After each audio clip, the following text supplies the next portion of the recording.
Hello मेरे class 10th और 12th वाले स्टूडेंट्स, कैसे हो आप सब और कैसी चल रही है आप सभी के बोर्ड एग्जाम 2026 की तैयारी। स्टूडेंट, आपका बोर्ड एग्जाम अब बहुत ज्यादा पास आ चुका है। ज्यादातर स्टूडेंट तैयारी करने में लगे होंगे कि मुझे वो वाले क्वेश्चन मिल जाए ना जो हमारे बोर्ड एग्जाम में आ ही जाए। तो ऐसे में आज का ये वीडियो जो है क्लास 10 और क्लास 12 दोनों स्टूडेंट्स के लिए बहुत ज्यादा इंपॉर्टेंट है। आज मैं आपको एक ऐसा सीक्रेट बताने वाला हूं ना जो आपको पूरे YouTube पर कोई नहीं बताएगा। आज मैं आपको बताऊंगा कि बोर्ड एग्जाम की जो कॉपी होती है उसमें एग्जामिनर जो कॉपी चेक करने वाला होता है वो क्या देखकर आपको पूरे के पूरे नंबर देता है और क्या देखकर आपको फेल कर देता है। आपने अपने आसपास बहुत सारे ऐसे स्टूडेंट को देखा होगा ना जो कहेंगे यार मेरी तैयारी बहुत अच्छे से हुई थी और मुझे लग रहा था मैं 95% लेकर आऊंगा, लेकिन उनका टोटल 70% 80% ही रह जाता है। ऐसा क्यों? और कुछ स्टूडेंट ऐसे होते हैं ना जो कहते हैं यार मैं पूरे साल घूमा टहला, लास्ट में मैंने पेपर दिया और आज मेरे 70-80% हैं। तो ऐसी क्या गलती है और ऐसा क्या है जो बोर्ड एग्जाम की कॉपी जब एग्जामिनर चेक करता है तो वो देखता है। कुछ बच्चे कहते हैं सर जी क्या हम ज्यादा पेज लिखेंगे तो हमें ज्यादा नंबर मिलेंगे। कुछ बच्चों का क्वेश्चन है सर अगर हम पैसे वैसे रख दें, सर जी को माला माल कर दें तो क्या हमें ज्यादा नंबर मिलेंगे। सब कुछ मैं इसी वीडियो में बताने वाला हूं। कुछ स्टूडेंट कहेंगे सर जी अगर मैं कसम दे दूं कि सर जी आपके मां की कसम मुझे पास करवा दो तो क्या वो मुझे पास कर देंगे। इन सबका क्वेश्चन आज हम देंगे। ध्यान से वीडियो को देख लेना, 5 से 10 मिनट का वीडियो है, ध्यान से समझ लेना। तो बोर्ड एग्जाम की कॉपी में एग्जामिनर क्या देखकर आपको पूरे के पूरे नंबर देता है और क्या देखकर आपको फेल करता है। 2026 बोर्ड वाले स्टूडेंट्स के लिए बहुत ज्यादा इंपॉर्टेंट है। 10th और 12th दोनों स्टूडेंट को यह वीडियो देखना है। सबसे पहले कुछ क्वेश्चन बच्चे करते हैं सर जी अगर हैंड राइटिंग खराब है तो हम कैसे लिखें। हम जब लिखते हैं ना तो हमारी हैंड राइटिंग अच्छी नहीं है तो हम कैसे बोर्ड एग्जाम में लिखेंगे, मैं अभी डिस्कस करूंगा। बोर्ड एग्जाम में कॉपी मिलते ही क्या करें। जैसे हम बोर्ड एग्जाम देने जाएंगे हमें कॉपी मिलेगा एग्जाम हॉल में, तो जब कॉपी मिलेगा हमें क्या करना है, उसमें क्या भरना है वो सब मैं बताऊंगा, ठीक है। फिर जब पेपर मिलेगा तब क्या करना है वो भी मैं बताऊंगा। कोई भी क्वेश्चन का आंसर बिल्कुल नहीं आता तो कौन सा ट्रिक लगाएं, मतलब कैसे लिखें कि पूरा नंबर हमें मिल जाए, ये भी मैं अभी बताने वाला हूं। ध्यान से समझना। पहले हम ये जानेंगे कि एग्जामिनर क्या देखकर आपकी कॉपी चेक करता है, ठीक है। उसके बाद देखो किसी भी क्वेश्चन का आंसर कितना लिखें और क्या ज्यादा पेज लिखने से ज्यादा नंबर मिलता है यह भी हम डिस्कस करेंगे। और जो ट्रिक मैं आपको बताऊंगा यह ट्रिक अगर आपने अपना लिया 20 से 30 नंबर फ्री में आपको मिलेगा। 20 से 30 नंबर फ्री में अगर यह ट्रिक आपने अपनाया बोर्ड एग्जाम में, ठीक है। तो सबसे पहले यह जान लो बच्चों कि आखिर टीचर कॉपी में क्या देखता है, आपको फेल करता है या पास करता है तो क्या देखता है। ये कुछ चीजें हैं जो एग्जामिनर देखता है। इसके आगे भी हैं, ध्यान से समझना। सबसे पहले वीडियो को आप लोग लाइक कर देना, चैनल को सब्सक्राइब जरूर कर लेना, ठीक है। और देखो सबसे पहले वो हैंड राइटिंग देखेगा कि आपकी राइटिंग कैसी है। अब सोचो वो कॉपी चेक करने बैठ गया और आपने ऐसे गोदागाई कुछ भी लिख दिया है, मतलब हैंड राइटिंग अच्छी नहीं है आपकी। ये ध्यान रखना कि हैंड राइटिंग के 10 से 15 नंबर आपको फ्री में मिलते हैं। 10 से 15 नंबर बढ़ेंगे अगर आपकी हैंड राइटिंग अच्छी है। तो हैंड राइटिंग अगर आपकी अच्छी नहीं है ना, मान लो हिंदी में नहीं अच्छी है, तो आप हिंदी की कॉपी लो और हिंदी का कोई गद्यांश या पद्यांश लेकर या फिजिक्स का कोई टॉपिक लेकर उसको लिखो। इससे आपकी राइटिंग भी बेटर होगी और वो टॉपिक जल्दी याद होगा। कहा गया है ना कोई टॉपिक अगर जल्दी नहीं याद हो रहा है तो आप उसको लिख लिख कर याद करो, जल्दी याद हो जाता है। तो आपकी हैंड राइटिंग अच्छी होनी चाहिए। सबसे फर्स्ट इंप्रेशन यही है और first impression is last impression. आपने स्टार्टिंग में ही गलतियां की हैं तो भाई कुछ नहीं होने वाला, ठीक है।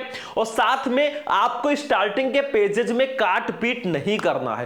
हो सके तो 4 से 5 पेज जो स्टार्टिंग के हैं ना उसको खूबसूरत तरीके से लिखो। जितना अच्छा लिखोगे उतना अच्छा रहेगा, क्योंकि कॉपी चेक करने वाले के पास बहुत सारी कॉपियां होती हैं। एक ही कॉपी नहीं चेक करनी, तो वो पहले देखेगा हाँ अच्छा लिखा है फिर चेक करते चला जाएगा। ये ध्यान रखना। तो स्टार्टिंग में आप साफ सुथरा लिखें, काट पीट मत करें। दूसरी चीज, क्वेश्चन का आंसर वो देखता है कि आपने क्वेश्चन का आंसर लिखा कैसे है, ठीक है, मतलब कितने अच्छे से आपने उसको प्रेजेंट किया है वो ये भी देखता है। फिर सादा पेज भी वो देखता है। अगर मान लीजिए आप फर्स्ट पेज को लिखे, फिर दूसरा पेज आपने छोड़ दिया कि बाद में लिखेंगे, फिर आपने नहीं लिखा और वो कॉपी चेक करने वाले के पास चला गया ना, तो वो सोचेगा कि कॉपी भरने के लिए इसने पेज को सादा ही छोड़ दिया है। तो जहां तक हो सके आप सादे पेज को मत छोड़िए, ठीक है। जो क्वेश्चन आपको पहले आ रहा है उसको पहले कीजिए। सादे पेज को वो भी देखता है, सादा पेज रहेगा तो नंबर वैसे ही कट हो जाएगा। बीच में सादा पेज नहीं होना चाहिए, लिखो तो एक सीरियल से लिखो, ठीक है।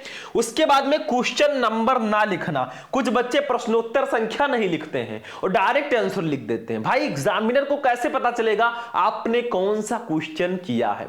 तो जब भी आप हिंदी से रिलेटेड या फिजिक्स की या इन सब का लिखे ना, तो प्रश्नोत्तर संख्या जरूर डाल दें। प्रश्नोत्तर संख्या 1 है तो आपको 1 डाल देना है, ठीक है। प्रश्नोत्तर संख्या 1 ऐसे डाल दो, मतलब प्रश्नोत्तर संख्या आपको जरूर लिखना है। उसके बाद में फालतू बातें लिखना। फालतू बातें आपको नहीं लिखनी है। ये जो गाना, गाली, कसम, ये सब है ना, बिल्कुल नहीं लिखना है। अब कुछ हम डिस्कस कर लेते हैं कुछ बातों को। देखो, दूसरी चीज, क्या ज्यादा पेज लिखने से ज्यादा नंबर मिलता है? बहुत सारे स्टूडेंट का कमेंट रहता है कि सर अगर हम पेज भर के चले आए बढ़िया नीले पेन से लिखकर तो क्या हमें ज्यादा नंबर मिलेगा? तो इसका एक ही आंसर है, यस भी है, नो भी है। अगर आप पेज को भरते हो, सही तरीके से भरते हो ना, बढ़िया ब्लू पेन से, राइटिंग से, और ज्यादा गैपिंग नहीं करते हो, तो आपको नंबर मिलेगा, क्लियर है, मिलेगा। अगर आंसर कुछ कुछ सही होगा तो आपको नंबर आसानी से मिल जाएगा। लेकिन अगर आप सोचें कि आप एक जो है वर्ड यहां पे लिखे हैं कमला और यहां पे प्रसाद लिखे हैं, इतनी दूरी पर लिखेंगे तो आपको प्रॉब्लम होगा। मतलब ऐसा नहीं कि आप पेज भरने के लिए वर्ड में इतना गैप कर दें, ये नहीं करना है। हां, ज्यादा पेज लिखने से ज्यादा नंबर मिलते हैं, ये मैंने देखा है, लेकिन ऐसा नहीं है कि दूर दूर लिखकर जल्दी जल्दी पेज भर दो, ऐसा मत करना, ठीक है। और ज्यादा पेज लिखना जरूर, देखो बैठने से अच्छा है ना आप पेजेस को भरो, ब्लैक एंड ब्लू पेन से अच्छे से लिखो, नंबर मिलता है, ये हमने नोट किया है, ठीक है। चलो, तो ज्यादा पेज लिखने से ज्यादा नंबर मिलेगा, लेकिन बहुत दूर दूर, ऐसा नहीं कि बिरवाही बढ़िया करके बिरल बिरल दूर दूर लिख दें, ऐसा नहीं करना है, ठीक है। अगली चीज, क्वेश्चन का आंसर लिखने के बाद थोड़ा गैप जरूर करें, बहुत इंपॉर्टेंट है। जब आप एक क्वेश्चन का आंसर लिख देना, जैसे मान लो आपने प्रश्नोत्तर संख्या 1 लिख दिया, प्रश्नोत्तर संख्या 1 का आपने आंसर लिख दिया, ठीक है, पूरा आंसर लिखा, तो ऐसा नहीं है कि उसके नीचे जस्ट दूसरा आंसर लिखने लगे, ऐसी गलती मत करना। मतलब आप थोड़ा सा गैप जरूर रखें 1-2 लाइन का, ठीक है। और अगर मान लीजिए एक क्वेश्चन का आंसर आप लिख रहे हैं, लास्ट में 3-4 लाइन बचा है और आप सोच रहे हैं कि उसी में दूसरा प्रश्नोत्तर संख्या डाल दें, ये बिल्कुल मत करना। नए क्वेश्चन की स्टार्टिंग नए पेज से करना। अगर जगह ज्यादा बच रहा है तो आप नीचे लिखिए, ठीक है, लेकिन अगर 3-4 लाइनें बच रही हैं तो उसको छोड़ दो, उस पेज को अगले पेज से स्टार्ट करो, ठीक है। नहीं तो आप प्रश्नोत्तर संख्या डालोगे, उतने में ही आपका हो जाएगा, तो ये गलती बिल्कुल मत करना, ठीक है। तो क्वेश्चन का आंसर लिखते समय थोड़ा गैपिंग जरूर रखें। बोर्ड एग्जाम की कॉपी में पैसा रखना, इमोशनल बातें करना, बातें लिखने से नंबर नहीं मिलता है, नंबर नहीं मिलता है, यहां पर कर देना, ठीक है, ये ध्यान रखना। देखो, बोर्ड एग्जाम कर देना, बोर्ड एग्जाम की कॉपी में पैसा रखना, इमोशनल बातें लिखने से नंबर नहीं मिलेगा, ये ध्यान रखना। जैसे कुछ बच्चे क्या करते हैं, यहां पे एग्जाम कर देना, ठीक है, कुछ बच्चे क्या करते हैं, कॉपी में जब उनको कुछ नहीं आता ना, कुछ नहीं आता, तो या तो वो ताक झाक इधर उधर करेंगे, सबसे बड़ी गलती है, या तो उसमें लिख देंगे सर जी आपकी माँ की कसम मुझे पास कर देना वरना आपकी माँ मर जाएगी, ठीक है, ऐसा आपने रील्स देखा होगा। कुछ लोग लिख देते हैं पूजा आई लव यू, ठीक है, तो ये सब चीजें बिल्कुल गलत हैं। कुछ लोग गालियां लिख देते हैं, कुछ लोग बढ़िया 500 रख देते हैं, 500, 1000, जिनके पास जो है पैसे रख देते हैं, इनसे नंबर नहीं मिलेगा। जो पैसे आप रख रहे हो ना, वो पैसे पहले ही निकाल ले जाएंगे जब सीसीटीवी कैमरे की निगरानी में कॉपी चेक होती है। कोई भी टीचर उस पैसे को अपनी जेब में नहीं रख सकता, मतलब खुद नहीं ले सकता, वो जाएगा सरकार के खाते में और आपका नंबर कम हो जाएगा। तो पैसे वैसे मत रखो, ठीक है। बस आप क्या करो, अगर आपको क्वेश्चन का आंसर नहीं आ रहा है, आप बैठो और थोड़ा बहुत ब्लैक ब्लू पेन यूज करके कुछ ना कुछ लिखो उस क्वेश्चन से रिलेटेड। हर क्वेश्चन में कीवर्ड होता है, लिखो नंबर मिल जाएगा। इन सबको करने के बजाय आप वही करो, ठीक है, नंबर मिल जाएगा। अगली चीज, जो प्रश्न आधा आता है उसका आंसर जरूर लिखें। मान लो कोई क्वेश्चन आपको आधा पता है तो उसका आंसर जरूर लिखें। कुछ ना कुछ आ रहा है ना, उसको लिख दो। कहा गया है ना, something is better than nothing. मान लो आपने कोई क्वेश्चन याद किया था, आपको पूरा नहीं आ रहा, थोड़ा बहुत आ रहा है, तो उसका आंसर आप जितना आ रहा है उसको लिख दो, बाकी थोड़ा बहुत अपनी तरफ से लिख दो बढ़ा के। हिंदी तो आती है ना, बस नंबर आपको मिल जाएगा। तो छोड़ना नहीं है क्वेश्चन को, ये ध्यान रखना। सबसे पहली चीज मैं बता दूं, आपको सीक्वेंस वाइज करना है। सबसे पहले जो क्वेश्चन आपको बिल्कुल आ रहा है उसको लिखना है, उसका आंसर स्टार्टिंग के पेजेस में। फिर जो क्वेश्चन आपको कम आता है उसको लिखना, या आधा आ रहा है उसको लिखना। फिर जो क्वेश्चन आपको बिल्कुल नहीं आ रहा है ना, उसका भी मैं ट्रिक बताने वाला हूं। देखो, जिस प्रश्न का आंसर बिल्कुल नहीं आता उसका आंसर ऐसे लिखो। देखो, कोई भी क्वेश्चन होता है तो उसमें होता है बच्चों कीवर्ड होता है। उसमें क्या होता है? कीवर्ड। आप लोग प्यार बनाए रखना भैया, वीडियो को लाइक करते हुए चलना, ठीक है। देखो, उसमें क्या होता है? कीवर्ड होता है। जैसे मान लो आपको कुछ भी दे दिया जाए कि कूलाम का नियम लिखिए, कूलाम का नियम, तो आप लिख दीजिए कूलाम के नियमानुसार, ठीक है, ऐसे ब्लू पेन से बढ़िया। अब उससे रिलेटेड जो भी चीजें आप जानते हो, दो या दो से अधिक बिंदु आवेशों के बीच लगने वाला आकर्षण अथवा प्रतिकर्षण बल, दोनों आवेशों के गुणनफल के अनुक्रमानुपाती तथा उनके बीच की दूरी के वर्ग के व्युत्क्रमानुपाती होता है। ये तो अगर पता है तब लिख लोगे, नहीं तो आप इसी से रिलेटेड कुछ लिख दो ब्लू पेन से। ऐसा नहीं है कि जो क्वेश्चन आपको बिल्कुल नहीं आ रहा उसको छोड़ दो। अगर समय है तो उसको लिखने की ट्राई जरूर करो, ठीक है, एकदम खाली मत छोड़ो। तो ये आपका हो गया है नेक्स्ट।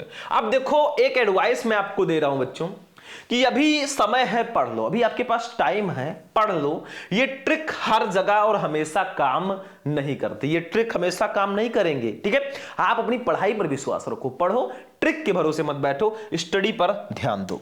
कुछ क्वेश्चन मैंने स्टार्टिंग में बताए थे, उसका भी मैं आंसर दे देता हूं। देखो यहां से, अगर हैंड राइटिंग खराब है तो क्या कर सकते हैं सर जी?